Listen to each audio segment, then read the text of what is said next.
lebih leluasa. Bismillahirrahmanirrahim. Assalamualaikum warahmatullahi wabarakatuh. Waalaikumsalam warahmatullahi wabarakatuh.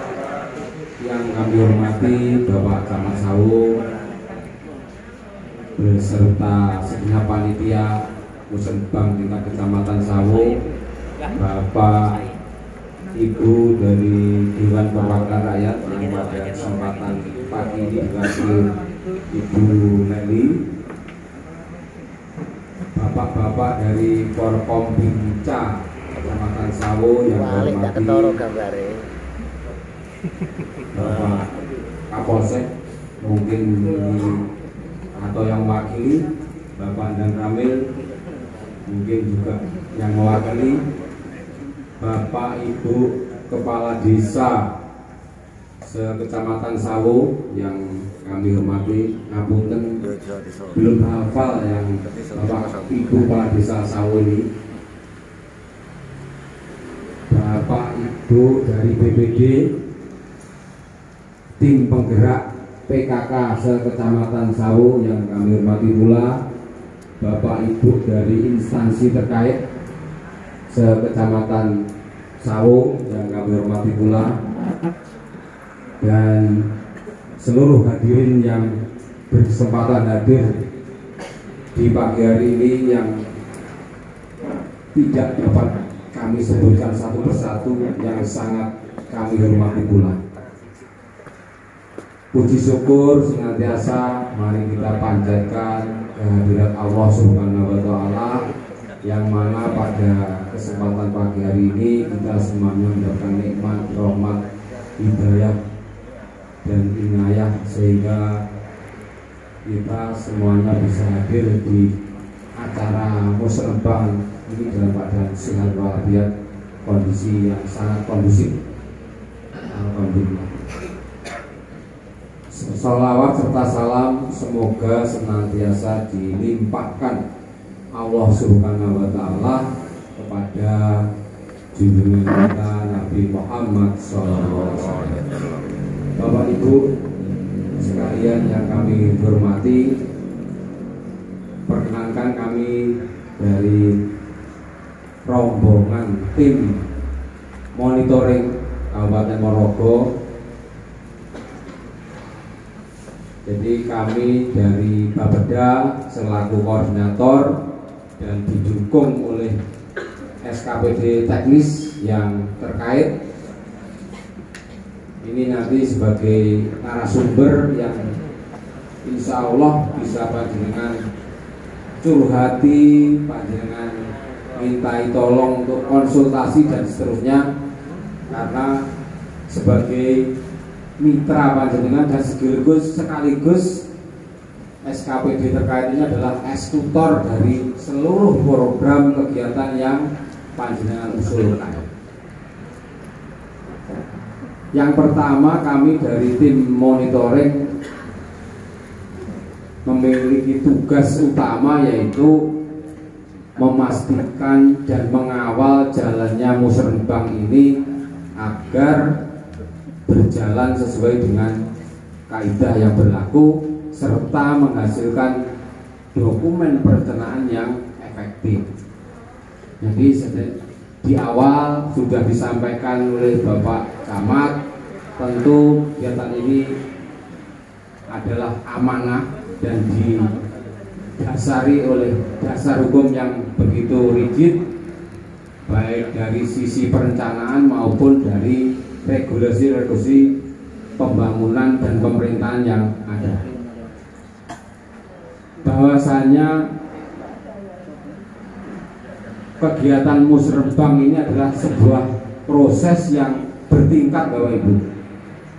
Saya lihat sudah tersedia dokumen ini, barangkali adalah hasil Musrenbang di tingkat desa, dan ini juga mesti sudah menjadi usulan yang prioritas dari masing-masing desa. Tinggal satu langkah Bapak Ibu untuk memastikan usulan panjenengan ini masuk ke dokumen kabupaten, yaitu dengan nanti ada saatnya mengentry di SIPD. Jadi proses perencanaan ini bertingkat dalam rangka apa? Dalam rangka menyelaraskan usulan dari top down maupun bottom up. Jadi dari Bapak Ibu ini bottom up, seluruh aspirasi masyarakat, seluruh kebutuhan masyarakat telah dirangkum, top down karo bottom up ngerti ora? Dibawa ke tingkat kecamatan dan nanti juga dibawa ke tingkat kabupaten dalam rangka menentukan skala prioritas dalam rangka membuat dokumen RKPD Kabupaten Ponorogo. Top itu kan dulu dan sesuai dengan adat perencanaan di tingkat kabupaten kecamatan ini adalah dalam rangka membahas kegiatan-kegiatan yang belum menjadi prioritasnya desa, belum tercover oleh prioritas kegiatan yang didanai oleh dana desa. Terus ada kegiatan yang akan diteruskan ke SKPD terkait. Oleh karena itu pada saat ini saatnya untuk mengklarifikasi dokumen-dokumen itu untuk dikelompok-kelompokkan tujuannya ke SKPD mana dan usulan-usulan yang belum tertampung. Ini dalam rangka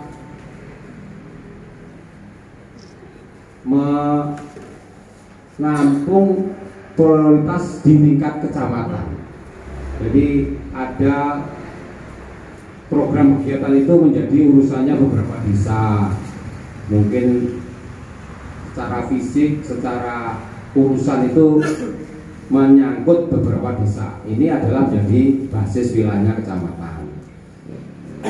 Selanjutnya juga ada urusan-urusan seperti tadi yang disampaikan Bu Dewan untuk pemberdayaan. Pemberdayaan ini akan sangat bagus manakala melibatkan seluruh komponen, baik dari desa maupun sampai akarnya di kelompok-kelompok. Kalau mungkin ada tadi yang diminta itu UMKM, itu berarti kan kelompok-kelompok usaha yang ada di desa, bahkan di tingkat RT itu dikelompokkan aspirasinya. Mungkin butuh pelatihan, mungkin butuh pemberdayaan yang lain, itu nanti diprioritaskan di tingkat kecamatan. Selanjutnya dalam rangka menghasilkan perencanaan yang efektif, jadi jangan hanya mengusulkan secara dokumen saja, tapi juga perlu dukungan dari seluruh komponen, terutama yang memiliki saluran-saluran politik misalnya.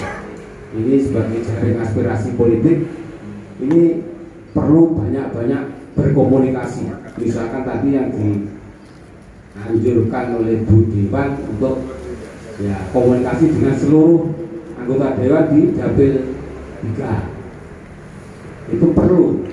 Jadi efektif tidaknya sebuah usulan program kegiatan itu tidak hanya tergantung dari dokumen yang masuk, tetapi juga komunikasinya, Bapak Ibu. Karena apa? Ibarat kompetisi. Jadi dari bawah di desa itu sudah masing-masing buku itu kompetisi memasukkan prioritasnya. Di tingkat kecamatan juga memasukkan prioritasnya. Jadi di tingkat kecamatan menghimpun prioritas, di bawah kabupaten juga di sana juga berkompetisi dengan kecamatan yang lain. Nah, ini perlu pendampingan dari beliau-beliau ini untuk mengawal usulan tersebut. Karena yang namanya usulan itu juga perlu ini penjelasan secara konkret. Ini kok super prioritas itu sebabnya apa? Itu kalau tidak lewat komunikasi mungkin tidak tahu. Jadi tolong mulai sekarang ini untuk tahun 2023 selain membuat dokumen juga sering-sering dikomunikasikan, karena prosesnya ibarat kompetisi ya Pak Ibu. Dan karena yang dibagi itu sedikit sementara usulan banyak, tentu ada yang belum masuk prioritas, itu pasti. Oleh karena itu tadi juga disampaikan oleh Bu Dewan, kalau semakin banyak usulan itu sebenarnya juga bagus, tetapi ketika yang bisa diakomodir, yang bisa dieksekusi semakin sedikit, itu juga kontraproduktif. Itu artinya kinerja perencanaannya kurang bagus. Ya, ini memang sebuah pilihan yang dilematis. Kalau mau efektif dan rasional, ya memang usulan itu yang mentes-mentes saja, yang paling mungkin, yang paling super prioritas. Tetapi dari sisi penjaringan aspirasi itu memang kurang baik. Jadi ini sebuah pilihan yang serba dilematis memang. Kami dari Bapeda memang tidak bisa menentukan pilihan yang mana yang harus dengan pilih, karena itu juga kalau kami membatasi tidak boleh. Itu informasi yang perlu kami sampaikan. Jadi kami secara makro mengarahkan Bapak Ibu dalam proses musyawarah ini, mudah-mudahan yang jenengan hasilkan itu masuk prioritas dan bisa dieksekusi di tahun 2024. Itu harapan kami dari tim monitoring. Nanti langkah-langkahnya di bagian kedua nanti saya sampaikan. Jadi yang pertama itu kami menginginkan apa yang dengan bahas, apa yang menjadi kesepakatan itu benar-benar efektif. Caranya ada dua, yaitu secara dokumen lengkap dan didukung oleh komunikasi yang efektif. Itu yang menjadi harapan kami. Bapak Ibu sekalian yang saya hormati, yang kedua, kami pada saat ini bersama dengan tim teknis dari SKPD terkait, nanti bisa Bapak Ibu sampaikan ataupun mengklarifikasi usulan, manakala di usulan itu mungkin kurang lengkap dokumennya. Barangkali di usulan jalan itu yang dibutuhkan apa, saluran itu yang dibutuhkan apa, itu nanti diperjelas di SKPD terkait. Terus nanti juga bisa panjenengan tanyakan mungkin yang akan direalisasikan di tahun 2022 ini di Kecamatan Sawu apa, itu insya Allah tim kami juga membawa data. Yang berikutnya, dalam proses perencanaan ini kami dari Bapeda, karena ada regulasi yang terbaru yaitu terkait dengan entry SIPD, itu dalam rangka apa? Dalam rangka mencegah adanya usulan yang mendadak, ujuk-ujuk, dan dikategorikan sebagai usulan yang ya siluman.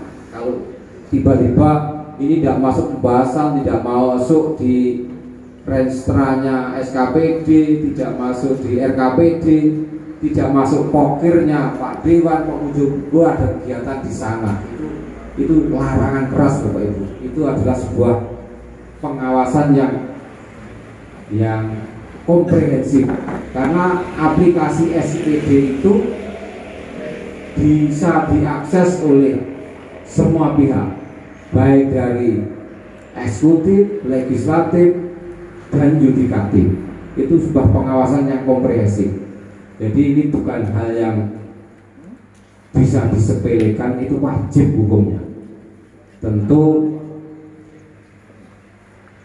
dengan sistem baru itu juga memudahkan panjenengan. Karena apa? Karena ketika panjenengan sudah mengentry dengan benar, dipastikan usulan panjenengan sudah nyampe di sistem. Itu tinggal mengawal lewat komunikasi. Jadi yang pertama panjenengan, langkah kedua adalah mengentry. Ini adalah sebuah tahapan penting Bapak Ibu sekarang. Jangan sampai ada yang dalam mengentry itu terbolak-balik. Misalkan ini super prioritas tapi ngentry-nya di belakangan.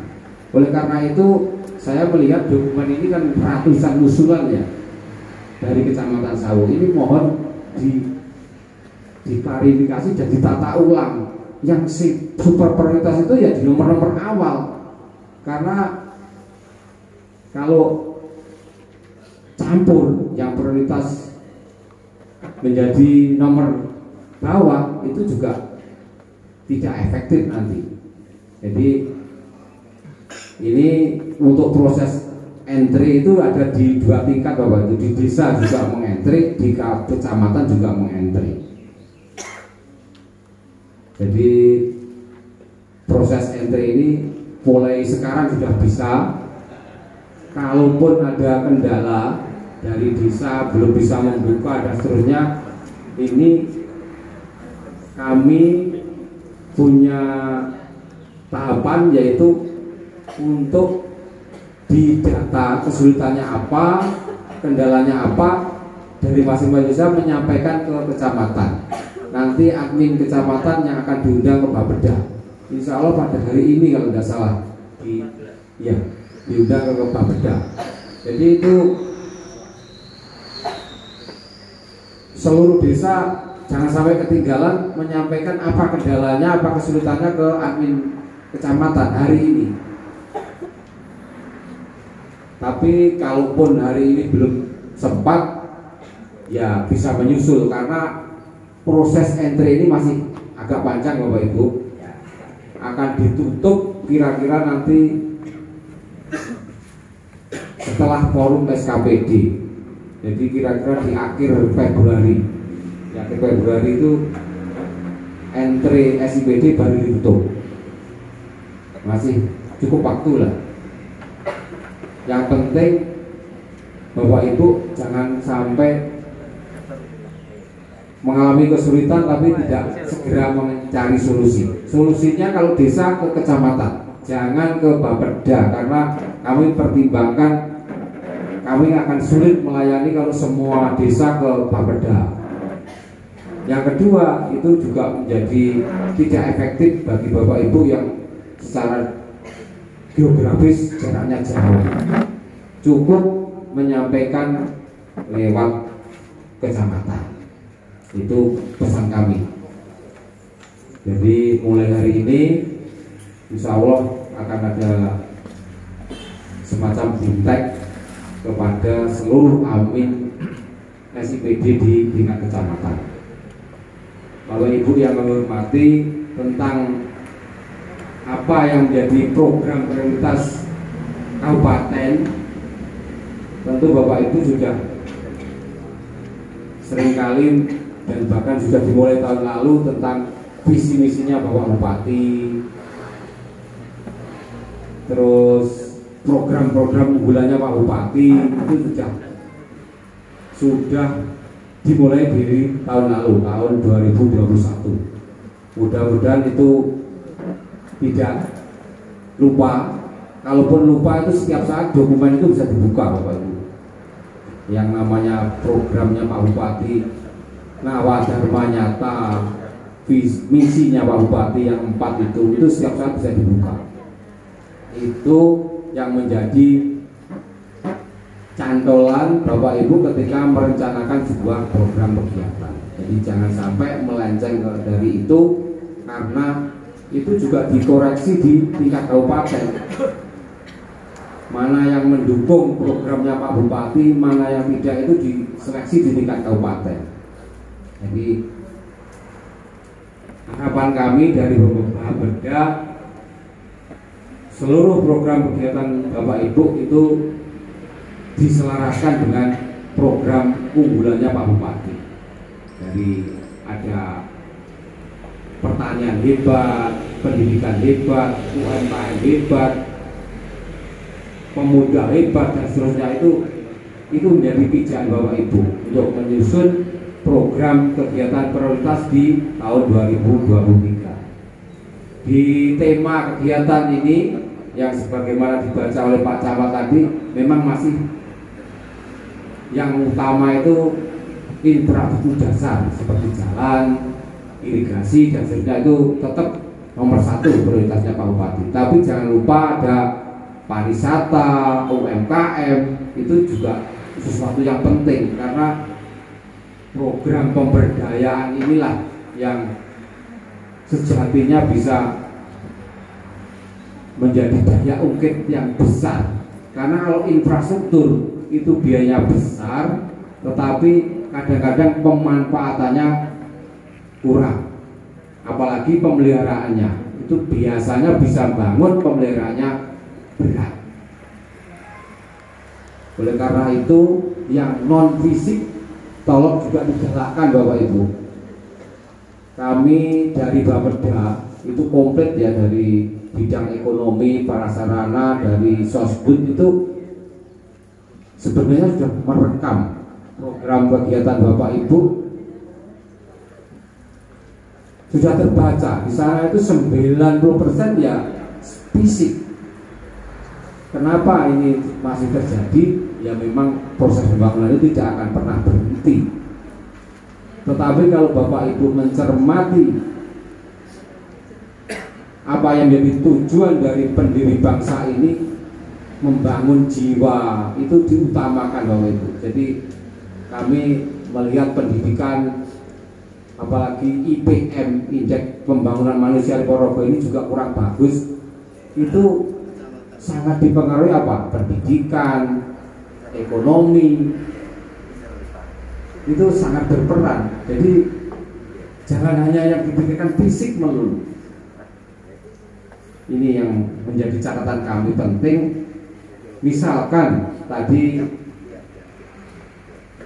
untuk merealisasikan Waduk Bendo itu menjadi destinasi andalan, itu juga perlu didukung oleh kegiatan yang lain Bapak Ibu. Jangan hanya fisik, UMKM-nya, karena destinasi itu kalau tidak didukung oleh fasilitas ataupun apa ya bisa dinikmati, itu kuliner, mungkin pernak-pernik yang disediakan itu juga kurang klop. Karena apa? Ujung-ujungnya sebuah destinasi itu muaranya juga ke ekonomi Bapak Ibu. Ekonomi itu kompleks. Oleh karena itu tolong mulai sekarang yang Bapak Ibu dalam BKAD, Badan Kerjasama Antar Desa, ini digalakkan dalam rangka tidak mungkin masing-masing itu egois untuk membuat destinasi wisata. Ya yang ada aja lah didukung. Misalnya yang di Bendo ini didukung oleh semua desa. Jangan hanya mengandalkan yang desa setempat, karena butuh investasi besar Bapak Ibu dalam rangka merealisasikan UMKM hebat itu. Dan ini sudah disediakan minimal tempat ya, tempat itu sudah modal utama, tinggal mendukung. Mungkin ada pernak-pernik dari ekonomi kreatifnya, produk UMKM-nya, kulinernya, ini monggo disiapkan mulai sekarang. Karena apa? Daya dukung UMKM ini sangat-sangatlah besar dampaknya. Karena ini juga tema pembangunan ini ujungnya juga membangkitkan ekonomi lokal itu. Jadi jangan lupa, walaupun dimulai dari infrastruktur dasar, kesehatan, layanan kesehatan, penguatan kelembagaan, tapi ujungnya, endingnya itu ada di ekonomi lokal Bapak Ibu. Ini monggo juga perlu dipikirkan program kegiatan yang bisa mewadahi ini. Misalkan ya di tingkat kecamatan Pak Camat membuat forum ekonomi kreatif, forum UMKM-nya. Ya bentuknya memang mungkin pertemuan, tapi di dalamnya bisa dikemas mengundang narasumber untuk paguyuban UMKM. Mungkin UMKM itu juga di dalamnya banyak, ada kerajinan tangan, ada kuliner, dan seterusnya. Monggo ini perlu diwadahi Pak Camat ini. Ada kegiatan yang mewadahi bagaimana UMKM ini bangkit. Karena sebenarnya di desa sekalipun itu sekarang sudah ada upaya-upaya kreatif. Misalkan jualan online. Saya itu di desa di pelosok itu sudah ada COD. Wah, COD ini keren. Jualan tapi kadang-kadang nggak perlu modal. Ia menghubungkan saja. Wong di Semayang jual beli di online itu kan tidak mesti barangnya sendiri, bisa membawa barangnya siapa, istilahnya maklar pun bisa, tidak harus produknya sendiri, sementing ada transaksi. Itulah kehebatan online, perdagangan online ini di situ. Makanya ini perlu PKK Akademia yang nanti akan digulirkan oleh Pak Bupati ini, tim penggerak PKK yang memelopori itu perlu ada kader-kader yang paham betul dengan IT. Itu monggo dipikirkan bersama. Jadi jangan hanya yang diberikan infrastruktur saja, fisik saja. Itu harapan kami dari kabupaten. Ya, saya kira yang perlu kami sampaikan secara makro itu, nanti secara teknis monggo dari tim kami akan menyampaikan paparan secara bergiliran. Ada kurang lebihnya dalam penyampaian ini, kami mohon maaf yang sebesar-besarnya. Terima kasih atas atensi panjenengan semuanya. Akhirul kalam, Assalamualaikum warahmatullahi wabarakatuh. Waalaikumsalam warahmatullahi wabarakatuh. Langsung saja kita bergiliran.